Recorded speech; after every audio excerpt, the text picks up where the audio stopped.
చైనాను ఉగ్రవాద సంస్థ భయపెడుతుంది. అగ్రరాజ్యం అమెరికాను దాటి ప్రపంచానికి పెద్దన్న పాత్ర పోషించాలని చూస్తున్న డ్రాగన్ దేశానికి ఉగ్రవాద సంస్థ కంట్లో నలుసులా మారింది.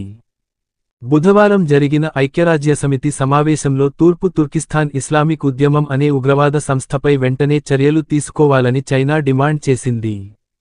ఓ అంతర్జాతీయ పత్రిక కథనం ప్రకారం ఐక్యరాజ్యసమితిలో చైనా డిప్యూటీ శాశ్వత ప్రతినిధి జెంగ్ షువాంగ్ మాట్లాడుతూ తూర్పు తుర్కిస్తాన్ ఇస్లామిక్ ఉద్యమానికి చెందిన వేలాది మంది ఉగ్రవాదులు మళ్లీ సిరియాలో చురుకుగా మారారని అన్నారు. వాళ్లందరూ సిరియాలో బలం పెంచుకొని తమ పరిసరాల్లో భయాన్ని వ్యాపింపజేస్తున్నారని అన్నారు.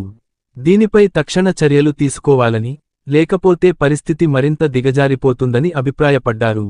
ఈ ఉగ్రవాద సంస్థను ఆపకపోతే మధ్యప్రాచ్యం నుంచి దక్షిణాసియా వరకు ఉన్న దేశాలు నాశనం అవుతాయని హెచ్చరించారు. ఏంటి తూర్పు తుర్కిస్తాన్ ఇస్లామిక్ ఉద్యమం?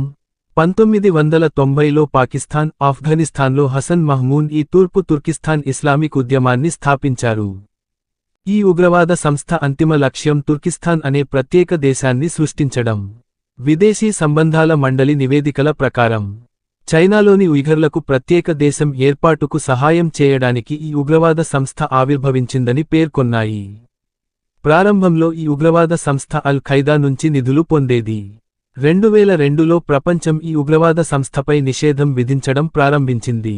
2003లో పాకిస్తాన్ సహాయంతో చైనా ఈ ఉగ్రసంస్థ వ్యవస్థాపకుడు హసన్ మహమూద్ను చంపింది. తర్వాత 2010లో మహమూద్ వారసుడు అబ్దుల్ హక్ను కూడా చంపింది. దీని తర్వాత ఈ సంస్థ తెరవెనుక నుంచి కార్యక్రమాలు నిర్వహించడం ప్రారంభించింది.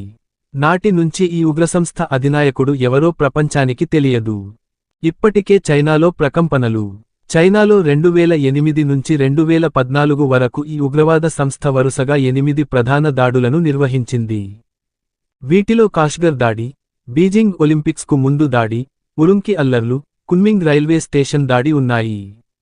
ఈ దాడుల్లో కనీసం 260 మంది చైనీయులు మరణించగా 500 మందికి పైగా గాయపడ్డారని పలు నివేదికలు తెలిపాయి. ఆ సమయంలో ఈ దాడులు చైనాలో ప్రకంపనలు సృష్టించాయి.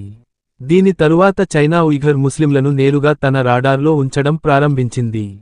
సిరియాలో తిరుగుబాటు తర్వాత తూర్పు తుర్కిస్తాన్ ఇస్లామిక్ ఉద్యమ ఉగ్రవాదులు చురుకుగా మారారని జెంగ్ అన్నారు. 2020 డేటా ప్రకారం చైనాలోని జిన్జియాంగ్ ప్రావిన్స్లో 1.7 కోట్ల మంది ఉయ్ఘర్లు ఉన్నారు. అదే సమయంలో సుమారుగా 15 లక్షల మంది ఉయ్ఘర్ ముస్లింలు చైనా పొరుగు ప్రాంతంలో నివసిస్తున్నారు. ఇక్కడ తిరుగుబాటు జరిగితే అది చైనాకు పెద్ద ముప్పుగా పరిణమిస్తుంది. China belt and road project Xinjiang province గుండా వెళ్తూ పాకిస్తాన్, ఆఫ్ఘనిస్తాన్లను చేరుకుంటుంది. ఇక్కడ పరిస్థితి ఉద్రిక్తంగా మారితే ఈ ప్రాజెక్ట్ ఇబ్బందుల్లో పడే అవకాశాలు ఉన్నాయి.